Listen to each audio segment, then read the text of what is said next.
राजू, जानना चाहेंगे आप किस बूथ पर मौजूद हैं और वहां पर चूंकि 3 बज चुका है, 1 से 2 घंटे में कहीं कहीं 4 बजे या फिर कहीं 5 बजे वोटिंग का जो समय है वो रखा गया है। जो वोटिंग है 2 घंटे में तकरीबन अब समाप्त हो जाएंगे। क्या वोटिंग परसेंटेज है अभी तक का और क्या संतुष्ट है इलेक्शन कमीशन अभी तक के वोटिंग परसेंटेज जो भी सामने आए हैं?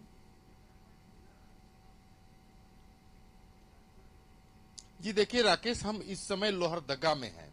लोहरदगा का शहर जो है काफी मशहूर है और यहाँ विधानसभा क्षेत्र के ये यूनिक बूथ पर हम लोग पहुंचे हुए हैं। मैं कैमरामैन से कहूंगा कि थोड़ा सा अंदर चले और हमारे साथ हमारे सहयोगी जो यहाँ के रिपोर्टर हैं लोहरदगा के, वो अमित जी भी हैं, वो भी साथ चले।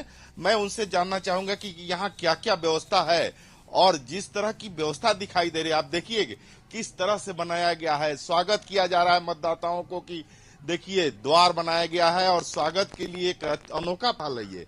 चूंकि मतदाता आए तो यहाँ सुकून महसूस करें और इसको पर्व के रूप में मनाए। देखिए सेल्फी पॉइंट भी यूनिक मतदाता केंद्र लिखा हुआ है। नारी ही परिवार और समाज की केंद्र बिंदु है, यानी कि नारियों को भी सशक्त करने के लिए यहाँ पोस्टर लगाया गया है। स्वामी विवेकानंद के द्वारा जो बोला गया था वो उनका। और इधर चाहेंगे जरा सा कैमरामैन से इधर दिखाएं, ये देखिए ये नजारा है।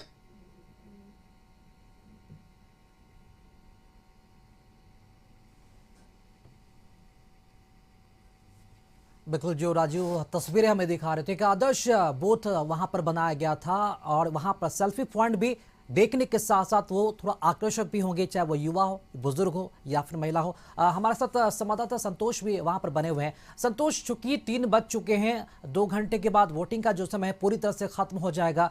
आप जिस बूथों पर भी वहां पर गए हैं तो सुबह से नजारा कैसा रहा? क्या उत्साह रहा लोगों के बीच? और 3 बजे तक अगर बात की जाए तो वोटिंग परसेंटेज क्या एवरेज गया है और क्या ये अनुमान लगाकर चल सकते हैं कि हर बार की तरह इस बार वोटिंग परसेंटेज में जो इजाफा है देखने को मिल सकता है? देखिए, लगातार जिस तरह से अभी मुख्य निर्वाचन पदाधिकारी कशिश न्यूज से खास बातचीत में उन्होंने कहा कि जिस तरह से लगातार हम लोग प्रयास किए हैं वोट परसेंटेज बढ़ाने के लिए, क्योंकि लगातार जिस तरह से निर्वाचन के टीम के द्वारा या इलेक्शन कमीशन के द्वारा जागरूकता की गई है वोटर को कैसे घर से बाहर निकल के वोट करे। लेकिन जो इस डोरंडा जो मॉडल उच्च विद्यालय है, ये लगभग 4 इसमें बूथ है और इस बूथ में कई वीआईपी लोग हैं। तो आप समझ सकते हैं अभी कुछ देर पहले कशिश न्यूज पर किस तरह अपील कर रहे थे मुख्य निर्वाचन पदाधिकारी के रवि कुमार ने। कहा कि अभी भी समय बचा हुआ है, 2 घंटा का वक्त बचा हुआ है, आप घर से बाहर निकलिए, वोट जरूर कीजिए। क्योंकि जिस तरह से लगातार जिस तरह से शहरी क्षेत्र में वोट परसेंटेज बिल्कुल कम देखा जा रहा है, तो इस बार भी लोगों से अपील जो मुख्य निर्वाचन पदाधिकारी है उनकी टीम ने भी अपील किया है। और कई तरह के क्रिकेटर, महेंद्र सिंह धोनी भी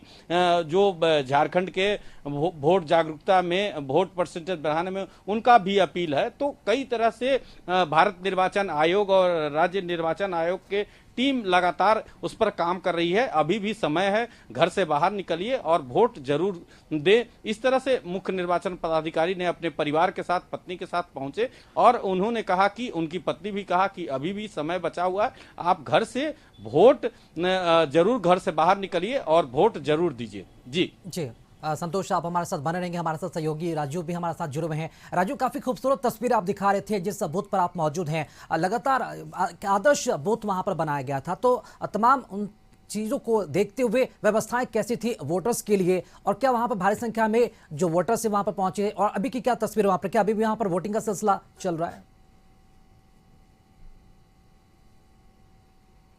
देखिए राकेश, यूनिक बूथ है तो देखिए यहाँ सबसे बड़ी बात है कि यहाँ जितने भी मतदान कर्मी हैं वो महिला हैं।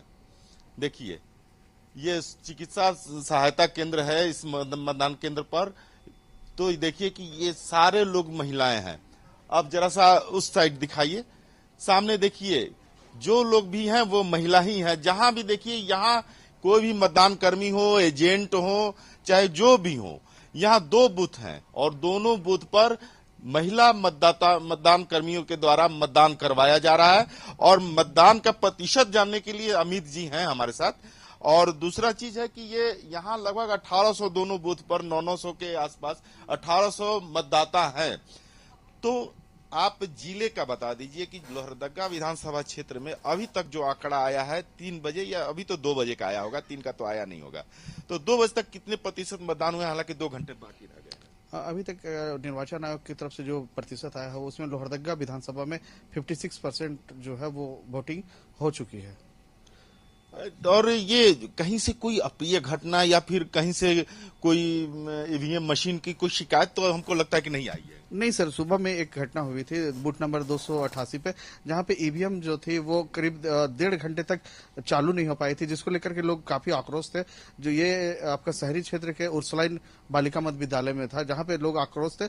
उसके बाद ईवीएम बदलने के बाद वोटिंग का टाइमिंग जो है 1.5 घंटा जो गैप है, उसको लेकर के जो पोलिंग एजेंट थे वो लोग मांग कर रहे थे कि कम से कम जो 1.5 घंटा जो मेरा समय बर्बाद हुआ वो दिया जाए, लेकिन निर्वाचन आयोग की ओर से उन्हें कोई समय नहीं दिया गया। उसको लेकर के आक्रोश देखा गया, लेकिन फिर यहाँ के उपायुक्त जब पहुंचे, वहां डीसी एसपी सारे लोग मजिस्ट्रेट लोग जब पहुंच चुके थे, उसके बाद किसी तरह मामले को सुलझाया गया सर। देखिए राकेश, ये कुल मिलाकर के कहा जाए कि एक बूथ पर एक ईवीएम मशीन के खराबी के अलावा न कोई तरह की शिकायत नहीं हुई है, न किसी तरह से सुरक्षा में कोई चूक हुई है, और न किसी तरह से कोई असामाजिक तत्वों के द्वारा किसी बूथ को एक तरह से प्रभावित करने की कोशिश की गई है।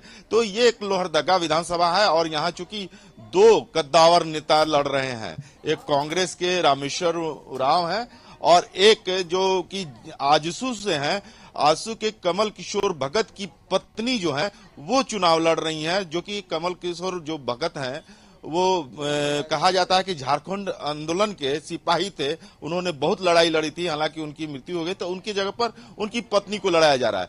तो राकेश, कुल मिलाकर के कहा जाएगा कि लोहरदगा पूरी तरह से शांति है। हालांकि लोहरदगा के बारे में कहा जाता है कि यहाँ या तो दिन में पुलिस के बूट की आवाज सुनाई देती थी या रात में नक्सलियों के बूट की आवाज सुनाई देती, यानी कि नक्सलियों के गन की भी आवाज सुनाई देती थी। तो ये जगह अब शांत है और शांतिपूर्वक मतदान हो रहा है। अभी तक के अनुसार 56% 2 बजे तक का आंकड़ा आया है, वो बढ़ेगा क्योंकि वो पिछली बार 60 के आसपास गया था, 60 से एबव जाएगा। राकेश जी बिल्कुल उम्मीद भी रखते हैं। बहुत शुक्रिया आपका राजीव, खबर पर दी जानकारी।